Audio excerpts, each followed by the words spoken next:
ये कहानी Lord of the rings की तीनों फिल्मों से पहले की है, लेकिन इसे उनके बाद रिलीज किया गया था। इस फिल्म में अलग अलग जातियों के लोग दिखाई देते हैं, जैसे कि एल्व्स जो बेहद अमीर और हुनरमंद होते हैं। ये पहाड़ों में रहते हैं और हाथ के काम में माहिर होते हैं। एल्व्स अमर होते हैं, यानी वो कभी मरते नहीं, इसलिए कई लोग उन्हें भगवान जैसा मानते हैं। कहानी में 5 जादूगरों विजर्ड्स का भी जिक्र आता है, जिनमें गैंडल्फ द ग्रे, सारूमन और एक तीसरा जादूगर ब्राउन कहलाता है। इन तीनों का किरदार इस कहानी में देखने को मिलता है। दूसरी ओर हॉबिट्स नाम के छोटे कद के लोग शायर नाम की जगह में रहते हैं। वहाँ पर न लड़ाई होती है न हिंसा। वो लोग बस खाते पीते मौज मस्ती करते हैं और हमेशा खुश रहते हैं। अब बात करते हैं ऑर्क्स की। ये दरअसल राक्षसों की एक प्रजाति है जो हर जीव के दुश्मन है। इनके नेता का नाम है अजोग। इनके साथ ही गॉब्लिन्स नाम की प्रजाति भी होती है, जो कि ऑर्क्स की ही एक शाखा है। तो ये थी वो अलग अलग प्रजातियां जो आपको इस कहानी में आगे देखने और सुनने को मिलेंगी। अब आते हैं असली किरदार पर, बिल्बो बैगिंस,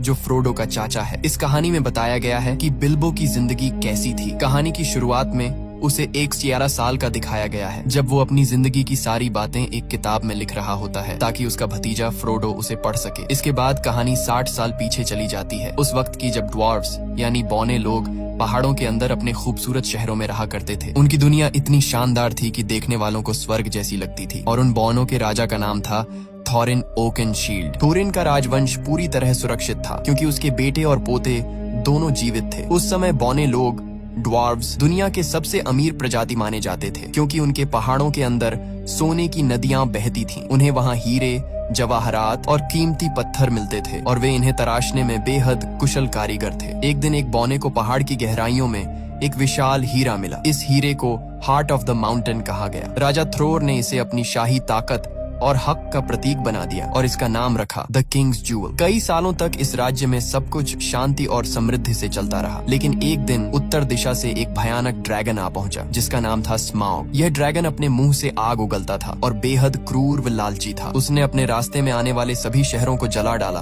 और फिर उस पहाड़ में घुस गया जहाँ बौने रहते थे। उसने सारा सोना और खजाना अपने कब्जे में ले लिया, अपनी लालच और शक्ति दिखाने के लिए। इस हमले में वह कीमती हीरा हार्ट ऑफ द माउंटेन यानी राजा का हीरा एरेबोर भी खो गया। जो बौने कभी सोने के साम्राज्य के मालिक थे, अब बेघर और बेसहारा बन गए। स्माउग नाम का वो ड्रैगन पूरे इलाके पर राज करने लगा और सारे बौनों को पहाड़ों से भागना पड़ा। इसी दौरान एल्व्स की सेना वहां पहुंची। राजा थ्रोर का पोता थ्रेन उनसे मदद की भीख मांगता है, लेकिन एल्व्स ने मदद करने से इनकार कर दिया। उनके राजा को डर था कि अगर उन्होंने कुछ किया तो उनके लोग ड्रैगन के क्रोध का शिकार हो जाएंगे, इसलिए उन्होंने मुड़कर देखना तक गवारा नहीं किया। इसके बाद बौने पूरी तरह बेघर हो गए। वो जंगलों में भटकने लगे और राजकुमार थॉरिन को इंसानों के लिए मजदूरी तक करनी पड़ी। जो लोग कभी सोने के महलों में रहते थे, वो अब दर दर की ठोकरें खाने लगे। इस तरह वो बौने जो कभी स्वर्ग जैसी जगह पर रहते थे, अब हमेशा के लिए अपना घर और राज्य खो बैठे। कई साल इसी तरह बीत गए। फिर एक दिन जादूगर गंडाल्फ द ग्रे ने बिल्बो बैगिंस के घर पर एक अजीब सी पार्टी रखी, जिसके बारे में बिल्बो को खुद कुछ पता नहीं था। उस रात 13 बौने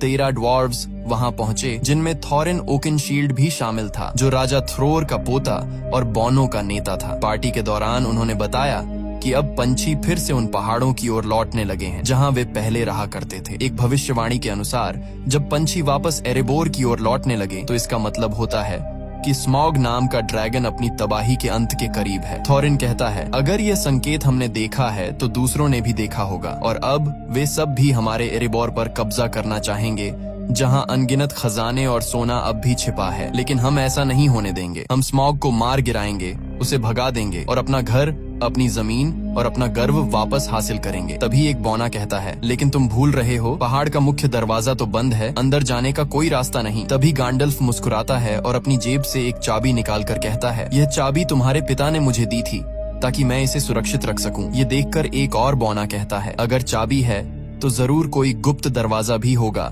जिससे हम अंदर जा सकते हैं। गैंडल्फ द ग्रे कहता है, हाँ, पहाड़ की दीवारों के पास कुछ पुराने खंडहर हैं जहाँ से एक गुप्त रास्ता नीचे के कमरों तक जाता है, लेकिन उस दरवाजे को ढूंढना आसान नहीं होगा, क्योंकि एरेबोर के दरवाजे हमेशा अदृश्य रहते हैं। इसके बाद गंडाल्फ एक नक्शा मैप निकालता है और कहता है, इस नक्शे में इसका जवाब छिपा है। शायद ये हमें बताए कि वह दरवाजा कहाँ है, लेकिन मुझे इसे पढ़ना नहीं आता। हालांकि मिडिल अर्थ में कुछ लोग हैं जो ऐसे नक्शे को पढ़ सकते हैं और इसके गुप्त संकेतों को समझ सकते हैं। हमें उनकी मदद लेनी होगी।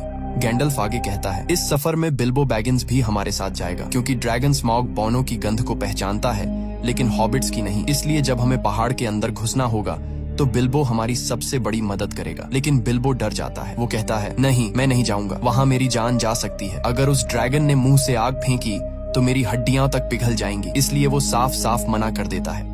मगर अगले दिन जब सभी बौने और गैंडल्फ रवाना हो जाते हैं तो बिल्बो को अचानक कुछ महसूस होता है। वो भागता हुआ उनके पीछे जाता है और उनके दिए हुए सहमति पत्र कॉन्ट्रैक्ट पर दस्तखत कर देता है। अब बिल्बो भी उन 13 बौनों की टोली का हिस्सा बन जाता है और सब मिलकर उस जगह की ओर निकल पड़ते हैं जहां ड्रैगन स्मॉग रहता है, यानी एरिबोर की दिशा में। पूरा दिन सफर करने के बाद रात को जब वो एक जगह आराम करने रुकते हैं तो उन्हें एहसास होता है कि चारों तरफ ऑर्क्स राक्षस घूम रहे हैं। तभी एक बुजुर्ग बौना अपनी पुरानी यादें सुनाने लगता है। वो कहता है, जब स्मॉग ने हमारे पहाड़ों पर कब्जा कर लिया था तब हमारे राजा ने अपनी पुरानी नगरी वापस लेने की कोशिश की थी, लेकिन उससे पहले ऑर्क्स की सेना आ पहुंची। उनका नेता बेहद भयानक और शक्तिशाली था। उसका नाम था आजोग। राजा थ्रॉर यानी थॉरिन के दादा ने उससे सीधे लड़ाई की, लेकिन अजोग ने उनका सिर काट दिया। इस सदमे से थॉरिन के पिता थ्रेन पागल हो गए और फिर कभी नहीं मिले। लेकिन थॉरिन ने हार नहीं मानी। उसने अजोग का मुकाबला बिना हथियार के किया और लंबी लड़ाई के बाद अपनी तलवार से अजोग का एक हाथ काट दिया। तब उस दानव को एहसास हुआ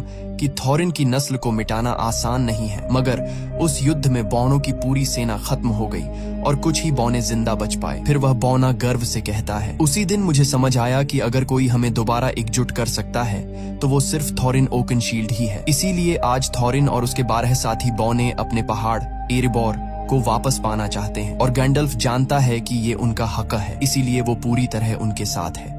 अगली सुबह सब अपने सफर पर निकल पड़ते हैं। रास्ते में चलते हुए गंडाल्फ समझाता है, हम 5 जादूगर हैं, यानी 5 विजर्ड्स मेरी तरह। इनमें सबसे शक्तिशाली और बुद्धिमान है सारूमान द वाइट। उसके बाद 2 नीले ब्लू विजर्ड्स हैं और 5वां है राडागास्ट द ब्राउन, जो इंसानों से ज्यादा जानवरों से प्यार करता है, इसलिए वो हमेशा जंगलों में जानवरों के बीच ही रहता है। अब गैंडल्फ थोरिन से कहता है, हमें एल्व्स के पास जाना चाहिए, क्योंकि सिर्फ एल्व्स ही उस नक्शे को पढ़ सकते हैं जो मैंने तुम्हें दिया है। लेकिन थोरिन ओकनशील्ड, जो बौनों का राजकुमार है, एल्व्स से नफरत करता है। वो गुस्से में कहता है, जब हमें उनकी जरूरत थी, जब स्मॉग ने हमारा घर छीन लिया था, तब एल्व्स ने हमारी मदद नहीं की थी। अब मैं कभी उनके पास नहीं जाऊंगा। यह सुनकर गैंडल्फ नाराज हो जाता है और वहाँ से चला जाता है। उस रात सब उसी जगह डेरा डालकर रुकते हैं। तभी अंधेरे में 3 विशालकाय राक्षस ट्रोल्स वहाँ आ जाते हैं और उनके घोड़े चुरा ले जाते हैं। बौने डर जाते हैं क्योंकि बिना घोड़ों के आगे का सफर नामुमकिन है। इसलिए वे बिल्बो को आगे भेजते हैं ताकि वो चुपके से जाकर घोड़े वापस लाए। लेकिन जैसे ही बिल्बो पास पहुँचता है, ट्रोल्स उसे पकड़ लेते हैं। अब हालत ये होती है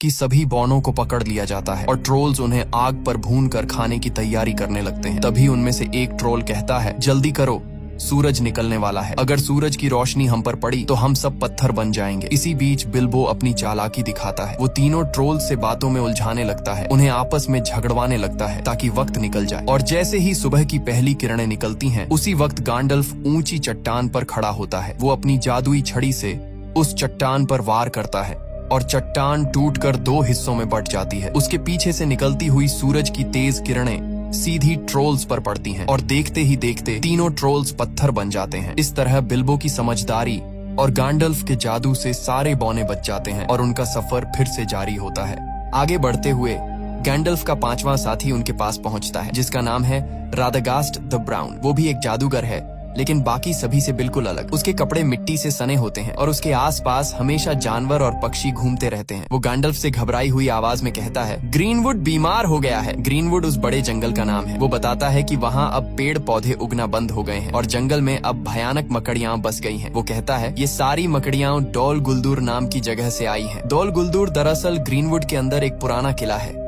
जो कभी सौरॉन की शरण स्थली हुआ करता था। गैंडल्फ हैरान होकर कहता है, लेकिन वो तो अब वीरान पड़ा है। इस पर राडागास्ट जवाब देता है, नहीं गैंडल्फ, वो वीरान नहीं है, मैं खुद वहाँ गया था। उसकी आंखों में डर झलकता है। वहाँ एक काली परछाई है, एक प्राचीन राक्षस की आत्मा जो अंधेरे की दुनिया से आत्माओं को बुला सकती है। उसने मुझ पर हमला किया, लेकिन मैंने किसी तरह खुद को बचा लिया और तभी मैंने अंधेरे में उस छाया को देखा। वो सौरॉन की थी। इतना कहकर राडागास्ट एक अजीब सी तलवार निकालता है और गैंडल्फ को दिखाता है। वो कहता है, ये तलवार किसी इंसान की बनाई हुई नहीं है, ये जीवित दुनिया की नहीं, कुछ और है। गैंडल्फ उस तलवार को देखते ही समझ जाता है कि राडागास्ट सच कह रहा है। अंधकार फिर से लौट आया है। उसी वक्त आसमान से भेड़ियों की डरावनी हुआ सुनाई देती है। गैंडल्फ चौंक जाता है। ये वॉर्ग्स हैं। असल में ये भेड़िए नहीं बल्कि ऑर्क्स के शिकारी जानवर हैं जो उन्हें मारने और पकड़ने के लिए पीछा कर रहे थे। रादागास्ट तुरंत कहता है, मैं उन्हें अपनी तरफ खींच लूंगा, तुम सब भाग जाओ। वो अपनी जादुई स्लेज पर सवार होता है जो खरगोशों से खींची जाती है और ऑर्क्स और वॉर्ग्स